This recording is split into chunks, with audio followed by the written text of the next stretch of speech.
Hey everybody, it's me, Megan Ziegler, and I want to welcome you to our social media do's and don'ts, tips and tricks. So, social media can be quite a beast to tackle in this business, but it is your free advertising, it is your platform, it is the way to get out there and make your business grow. So you do have to be comfortable sharing on social media your healthy lifestyle journey and what this opportunity has brought you. Um, it's also, fine to share day to day in person. Of course, absolutely everything that we're doing, but online too. That is your, like I said, your commercial, your website, your advertising, um, if you will. So, first, I want to start out by saying that it's really important because of the amount of coaches that are in this company that you stand out from the rest and you don't sound like an infomercial. So I would highly suggest not changing your work to Beachbody Coach. I would highly suggest trying to refrain from saying, here's my Shakeology, and it helps me be the easiest, quickest breakfast in the morning. Instead, I would provide a smoothie recipe and say that you use Shakeology as your um, nutrient supplement in that smoothie. I would offer them what it's done for you and how it's helped you rather than just saying what it is up front. Because most of the times when we hear, a company name or a brand or something right off the bat, it's like we're trying to be sold something. And we're not trying to sell the products. Beachbody has millions and millions of dollars backed into their advertising of these products. We are selling our services as a coach mainly. So, um, you want to figure out how many times a day you can post comfortably. So we don't want it to be forced. We don't want it to seem salesy. If the general idea is 3 to 5 times a day, and that's a lot, I know. But if you can post twice a day and they're awesome, like really meaningful, genuine posts, and just about your life, that's perfect. If you can do it 3 times a day, wonderful. So you're probably like, where do I start in posting? What do I post about? Well, first thing is first. I would start with if you have done a program with us and had results, I would start with a transformation and post about, what you were like before, physically, mentally, socially, and how just going through a little bit of exercise each day, changing your nutrition, and adding in superfoods has changed you, whether it be scale or non-scale victories, and say that you had such an amazing transformation on the inside and outside that you decided to pay it forward and help others with that now, like you were helped. You don't have to say, so I've become a Beachbody coach. You can say, I've decided to start my own health and fitness company online. If anybody is interested in finding out more information, please let me know. You can say, so I would start there. If you have not worked with a program yet and you are signing up immediately as a coach, and this will be your first round of the fix or another program, I would start by putting your journey out there on your social media for the next 21 days, just like you're going to do in our challenge group to hold yourself accountable. You can make a post, your first one, be something to the effect of how you are embarking on this new journey to make yourself healthier and happier. And you are doing it with the support of a bunch of women in an online virtual group. You're going to be working out daily, and you're also just going to post it and say, I'm posting it here on my social media, because what's more like that ultimate accountability by telling everyone and hoping, that maybe you can follow along and feel a little bit inspired like I did. So then I would start out from there, and then each day I'd post a couple times a day, and I'd post your sweaty selfie workout. And if you struggled, if it was easy, if you loved it, if you upped your weights, if you had to modify, no shame in the modify game. I would post about a meal. I would post what you had for dinner that night, or post how you thought these little containers were so small and held no food, but when you dumped it out on your plate, you realized like it filled the entire plate. Things like that. I would post how you are, just looking to be happy and wake up positively. So post motivation quote or something for the day.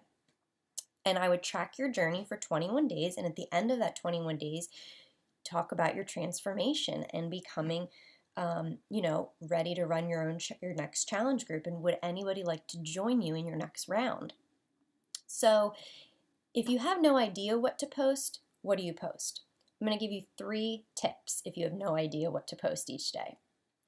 You want to post something motivational each day. You want to post something about your lifestyle each day. So whether you are a stay-at-home mom, whether you are a corporate mom, whether you work for your family's business, whether your house is a hot mess because let's face it, there's 6 loads of laundry everywhere. That's lifestyle. Be real. Being real is what people want to see and what they connect with. They don't connect with perfect, and none of us are perfect. And the third thing, so your fitness, lifestyle, and motivation. So fitness, post if you got your workout in that day. Post if you had a million things to do that day and the workout just, you didn't want to do it because you wanted to put something else ahead of it, but you still did it anyway for 30 minutes and you cleared your head and you were good. So fitness, lifestyle, motivation. If you can't think of anything else to post, one of those 3. And three a day. There's your 3. Perfect. So on Facebook and Instagram, I would suggest making posts that are not personal to where you live or where you're at the moment. I would suggest on making everything else public. On Instagram, using hashtags, because hashtags are how people find your posts. And when you use hashtags, you want them to be something that someone would easily think of. So if you're saying that you did the 21-day fix total body cardio fix today and you hashtag 21-day fix or hashtag cardio fix, it's probably just going to be other people who are already doing the program looking up those hashtags for inspiration and advice.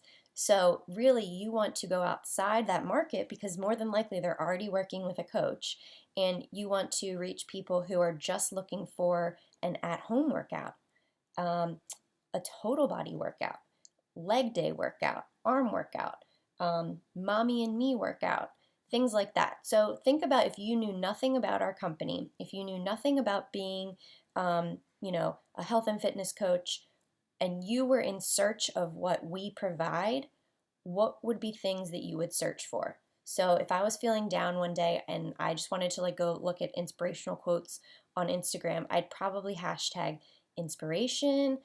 I'd probably hashtag motivation, be happy, love, things like that. So those are what you can do on Instagram. And you can use up to 30 hashtags per post. So use them up so people can find you. On Facebook, don't use too many hashtags because people just look at it and think that it's kind of weird on there. Some people can find you via hashtags on Facebook, but your post has to be public. So decide whether or not it's the right time to make that specific post public or not. Times of day to post. So everybody's got a different market. Everybody's friends are different when they log on, when they're scrolling through their news feed. For me, for example, I have found that the most effective times to post on my personal page are in the mornings, around 6:30 to 7, and then around 1 to 2 p.m. after lunch, and then in the evenings between 7:30 and 8. It varies definitely for sure, but those are my prime peak times where I try to post. Also, just keep your Facebook engaging. You don't have to post everything health and fitness. Just post your real life, whether it's your dogs, your cats, anything. We're watching a movie this weekend, and does anybody have any recommendations so I'm not sitting there filtering through the on-demand for 30 minutes? Things like that. So those are some tips and tricks for getting started on social media. If you have any questions, if you want to write a post and you're not sure about the post, send it to your upline coach and ask them to proof it and say, what do you think about this? Is there anything we can change? Another thing you want to think about too is at the end of a post, invoking a question to someone, because then it makes them think a little bit. Maybe they'll contact you on the message back and forth or on the post back and forth and comment, and you'll get more traction. So, okay, I hope those were helpful. And if you have any other questions, I mean, I know you will, please feel free to ask. Post them in the comments below, and I'll be happy to help you. Okay? Don't let this beast of social media scare you. And also remember, it's people are posting about their dogs, their babies. People are posting miserable stuff. Like, this is positive stuff. So don't be afraid to post it. It's okay. The worst that happens is someone unfollows you. And I mean, would you really want to surround yourself with someone like that anyway? So do not be afraid. Hit post. Done is better than perfect. And don't think you have to sit there for 35 minutes rewriting a post so it is perfect. Hit send, walk away, take a breath, and then come back, and anybody who interact with them on the post. Okay? So I hope this was helpful, and I'll talk to you soon. Bye.